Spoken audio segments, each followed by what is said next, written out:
Hello दोस्तों, good evening, नमो नमः।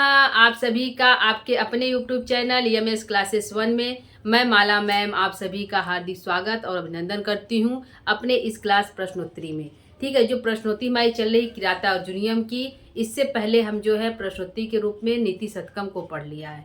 ठीक है, और जो है दोस्तों, यह जो है किराता अर्जुनियम जो प्रश्नोत्तरी है, यह जो है बिहार जो है जो टीएसटी पीएसटी के पेपर में वहाँ के सिलेबस में लगा हुआ है और यूपी टीएसटी की पीएसटी में भी है। ठीक है दोस्तों, तो यह जो उसके उद्देश्य से चलाया जा रहा है क्लास, जो बिहार का फॉर्म भरा है, बिहार के अंदर लगा हुआ सिलेबस है और यूपी पीएसटी टीएसटी के अंदर लगा हुआ है। ठीक है, तो आइए हम जो अपने प्रश्नोत्तरी को स्टार्ट करते हैं। हमारी जो प्रश्नोत्तरी आज की है, पहला प्रश्न है, किराता अर्जुनियम के प्रथम सर्ग में किस नारी का उदात्त चरित्र वर्णित है। ठीक है, तो प्रथम सर्ग हमारे 3 पात्र दिखाई देते हैं दोस्तों, युधिष्ठिर, वनेचर और द्रौपदी। ठीक है, द्रौपदी, युधिष्ठिर, वनेचर 3 ही दिखाई देते हैं। तो यहाँ पूछा है कि नारी के रूप में कौन उदात्त पात्र दिखाई देता है, तो द्रौपदी है। क्या आंसर होगा दोस्तों? द्रौपदी हमारी जो है इसका आंसर होगा, द्रौपदी। ठीक है, द्रौपदी जो है इसका आंसर है। ठीक, यह हमारा जो है पहले प्रश्न का पहला आंसर है। दूसरा प्रश्न है दोस्तों, वनवास काल में कठोर भूमि पर कौन सोते हैं। जब वनवास हुआ था, पांडवों को वनवास हुआ था 13 वर्ष का, 12 वर्ष का वनवास और 1 वर्ष का अज्ञातवास हुआ था। उस समय जो है पांडवों में कौन जो है कठोर शैया पर सोता था। ठीक है, भारवी ने सभी के लिए कुछ न कुछ कहा है इस श्लोक में कि किस प्रकार भीम रहते थे, किस प्रकार अर्जुन रहते थे और किस प्रकार नकुल और सहदेव रहते हैं। तो यह जो आया है कि कठोर भूमि पर, यानी कि कठनी साया, कठोर भूमि पर कौन सोते थे, तो नकुल और सहदेव के लिए आया, दोनों भाइयों के लिए आया है, जुड़वे भाई जो है तो वह दोनों जो है कठोर भूमि पर सोते हैं। तो यह द्रौपदी युधिष्ठिर कहती हैं कि किस प्रकार तुम्हारे जो दोनों भाई हैं, जो दोनों हाथी बहुत बहुत सुंदर थे, और आज उनकी स्थिति ऐसी हो गई है कि वह कठोर भूमि पर इस प्रकार सोए हुए मानो जो दोनों जुड़वे हाथी हों। ठीक है, इस प्रकार द्रौपदी जो है युधिष्ठिर को बता रही है नकुल और सहदेव की स्थिति को। ठीक है दोस्तों, तो यहाँ पे प्रश्न है, वनवास काल में कठोर भूमि पर कौन सोते हैं, तो नकुल और सहदेव सोते हैं। ठीक है, यह बात जो है द्रौपदी युधिष्ठिर से बता रही है, जिससे कि युधिष्ठिर का क्रोध जो है उत्पन्न हो, वह क्रोधित हो, इसलिए वह उनकी स्थिति को बता रही है। तो आंसर हमारा है क्या है दोस्तों, वनवास काल में कठोर भूमि पर कौन सोते हैं, तो नकुल सहदेव, नकुल सहदेव, सहदेव। ठीक, यह दोनों जो है कठोर भूमि में सोते हैं। अगला प्रश्न तीसरा है दोस्तों, किराता अर्जुनियम का नायक है। किराता अर्जुनियम का नायक किसे माना जाता है, यह है। तो दोस्तों, किराता अर्जुनियम का जो नायक है, इसमें मतभेद चलता है। कोई कहता है कि युधिष्ठिर है, कोई कहता है कि अर्जुन है। ठीक है, तो यहाँ पे जो है किरात रूप में, तो किरात भेषधारक हमारे शिव जी हैं। ठीक है, तो इनको उपनायक कहा गया है, सहनायक के रूप में कि जो है शिव को। तो किरात अर्जुनियम। ठीक है, तो अर्जुनियम से अर्जुन का बोध होता है दोस्तों, क्योंकि प्रथम सर्ग में जो है युधिष्ठिर दिखाई देते हैं, अर्जुन नहीं दिखाई देते हैं, इसलिए कुछ जो है इसमें मतभेद है कि नायक कौन है, लेकिन आंसर के रूप में हमारे नायक अर्जुन ही होंगे। ठीक है, किराता अर्जुनियम के नायक मूल रूप से अर्जुन ही होंगे। ठीक है, तो हमारा आंसर क्या है, अर्जुन है। क्या है दोस्तों, अर्जुन है, अर्जुन हमारे नायक है। चौथा प्रश्न दोस्तों, वरलिंगी कौन है। जो वरलिंगी का भेष धारण करके पूछा, वरलिंगी कौन है। तो दोस्तों, युधिष्ठिर जो है वनेचर को हस्तिनापुर वहाँ के समाचार को जानने के लिए भेजते हैं। ठीक है, तो वह वनेचर किस प्रकार भेष धारण करके हस्तिनापुर जाएगा और वहाँ का समाचार लेकर आएगा। तो कोई भी गुप्तचर जो है जैसे है उसी भेष में नहीं जाता है, गुप्तचर बनने के लिए अपने भेष को बदलना पड़ता है। तो यहाँ पे जो है वरलिंगी का भेष क्या है, वरलिंगी का भेष एक तरह से साधु संत बन के इस तरह जाएगा। वरलिंगी कौन था, तो वनेचर जो है वरलिंगी का भेष धारण करके वह जो हस्तिनापुर जाता है वहाँ के समाचार को लेकर, यानी कि यह एक गुप्तचर है और अपने गुप्तचर हमेशा अपने भेष को बदल कर रहते हैं। ठीक है दोस्तों, यह होता है। तो इसका आंसर है वरलिंगी कौन था दोस्तों, तो जो है वनेचर जो है वरलिंगी था। कौन था दोस्तों, वनेचर, वनेचर जो है वरलिंगी था। ठीक है, अगला प्रश्न है, वनेचर हस्तिनापुर किस भेष में गया। तो वनेचर हस्तिनापुर जो है वरलिंगी भेष में गया, ब्रह्मचारी वरलिंगी के भेष में गया। ठीक है दोस्तों, तो क्या होगा, ब्रह्मचारी वरलिंगी के भेष में गया, तो आंसर क्या होगा, ब्रह्मचारी वरलिंगी के भेष में गया। ठीक है, वरलिंगी के भेष में गया। वह वनेचर जो है, वरलिंगी कौन था, तो वरलिंगी जो है वनेचर था। वनेचर हस्तिनापुर किस भेष में गया, तो ब्रह्मचारी वरलिंगी के भेष में गया। ठीक है, अगला प्रश्न है, वनेचर हस्तिनापुर से लौटकर युधिष्ठिर से कहाँ मिला। जो हस्तिनापुर जाता है वहाँ का समाचार पूरा लेकर वापस आता है, तो सबसे पहले वह कहाँ मिलता है, तो सबसे पहले वो युधिष्ठिर से मिलता है। तो कहाँ मिलता है, द्वैत वन में। तो इससे पता चलता है कि जो पांडवों का वनवास काल था वह उनका समय जो है द्वैत वन में व्यतीत हुआ। ठीक है, तो यहाँ पे है कि वनेचर हस्तिनापुर से लौटकर युधिष्ठिर से कहाँ मिला, तो द्वैत वन में मिले। कहाँ मिले, द्वैत वन में मिले। वनेचर जो है जो लौट कर आता है तो द्वैत वन में जो है मिलता है। किससे मिलता है, युधिष्ठिर से मिलता है। ठीक है, अगला प्रश्न है दोस्तों, हमारा अगला प्रश्न है कि वनेचर हस्तिनापुर का समाचार जानकर किसके पास आता है।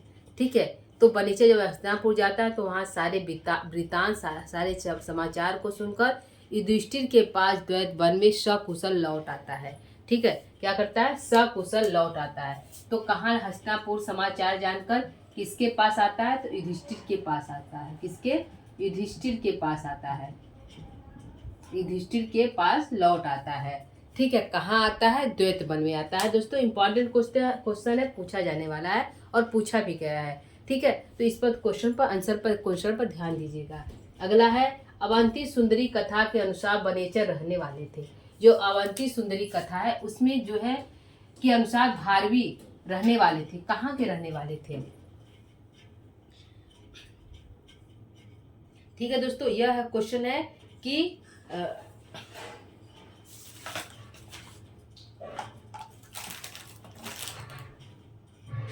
ठीक है, यह क्वेश्चन है कि अवंती जो सुंदरी कथा है, ठीक है, अवंती सुंदरी किसी कथा है दोस्तों, दंडी की कथा है।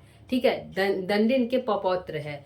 ठीक है, तो अवंती सुंदरी कथा के अनुसार जो है उसमें भारवी कहाँ के रहने वाले थे, उसमें जो है दंडी ने लिखा है। तो यह कहाँ के रहने वाले दोस्तों, दक्षिण भारत के रहने वाले हैं। कहाँ के, दक्षिण भारत के रहने वाले हैं, ऐसा वहाँ प्राप्त होता है अवंती सुंदरी कथा के अनुसार।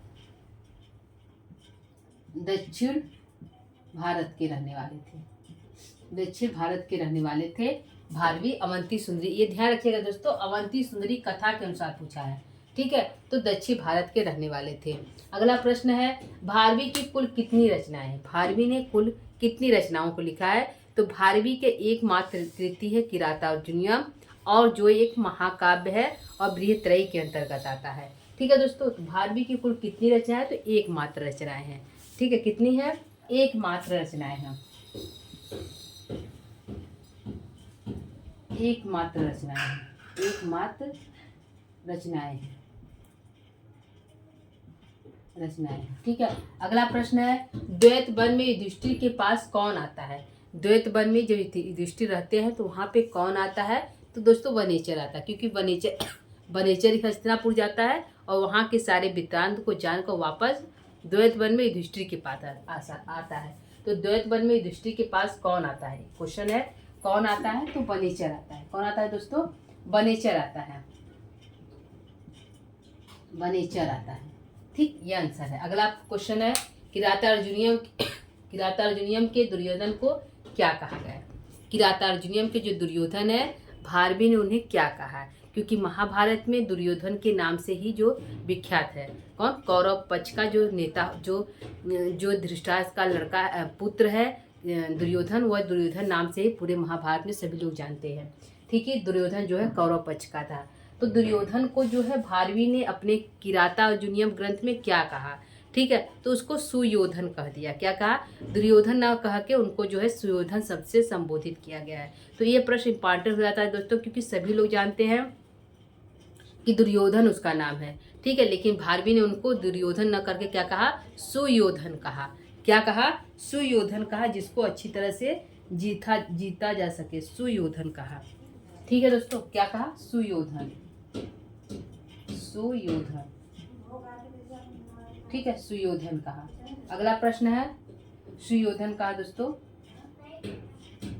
ठीक है, अगला प्रश्न है किराता अर्जुनियम का प्रारंभ, ठीक है, क्या है, किराता अर्जुनियम का प्रारंभ किस पद से होता है। ठीक, यह प्रश्न हमारा है। तो दोस्तों किराता अर्जुनियम का जो प्रारंभ होता है वह श्री शब्द से होता है। किससे होता है, श्री शब्द से होता है। ठीक है, जो है किराता अर्जुनियम का प्रारंभ किस पद से होता है, तो श्रीय शब्द से। श्री अधिपत से श्री क्रूड़ा अधिपत पालनी, जो तो श्री शब्द से उसका जो है संबोधन होता है कि उस राजलक्ष्मी का जो पालन करने वाला दुर्योधन है। श्री क्रूड़ा अधिपत पालनी। ठीक है, तो यह जो है श्री शब्द आया है, क्या आया है, प्रारंभ किस पद से होता है, श्री पद से होता है, श्रीय। ठीक है, श्रीय पद से होता है इसका प्रारंभ। ठीक है दोस्तों, यह हमारे प्रश्न कुल 12 थे, यानी कि 12 हमारे प्रश्न, 12 प्रश्न कुल है टोटल। दोस्तों प्रश्न को एक बार हम फिर से देखते हैं, उसको देखते हैं, उसके बाद क्लास को समाप्त करेंगे। पहला प्रश्न है किराता अर्जुनियम के प्रथम सर्ग में किस नारी का उदात्त चरित्र वर्णित है, तो द्रौपदी का। इसका है द्रौपदी का। ठीक है, अगला क्वेश्चन है वनवास काल में कौन जो है कठोर सया पर सहन करता है, तो नकुल और सहदेव। ठीक है, अगला प्रश्न है किराता अर्जुनियम का नायक है, तो अर्जुन नायक है। ठीक है, और जो है वर्णलिंगी कौन है, तो वर्णलिंगी वनेचर है। ठीक, अगला प्रश्न है वनेचर हस्तिनापुर किस भेष में गया, तो ब्रह्मचारी भेष में गया। वनेचर हस्तिनापुर से लौटकर युधिष्ठिर से कहाँ मिला, तो द्वैत वन में मिला। किससे मिला, युधिष्ठिर से मिला। और अवंती सुंदरी कथा के अनुसार भारवी रहने वाले थे कहाँ के, दक्षिण भारत के। ठीक है दोस्तों, अगला है भारवी की कुल कितनी रचनाएं, तो एकमात्र रचनाएं हैं। द्वैत वंश में युधिष्ठिर के पास कौन आता है, तो वनेचर आता है। किराता अर्जुनियम के दुर्योधन को भारवी ने क्या कहा, क्या कहते हैं, सुयोधन कहते हैं। ठीक है, किराता अर्जुनियम का प्रारंभ किस पद से होता है, तो श्रीय पद से होता है। ठीक है दोस्तों, तो यह हमारा आज का प्रश्नोत्तरी हो गया दोस्तों। कल जो है कल जो है फिर उपस्थित होंगे नए प्रश्नों के साथ। तब तक के लिए दोस्तों मैं माला मैम आप सभी से जाने की इजाज़त लेती हूँ। तब तक के लिए नमो नमः।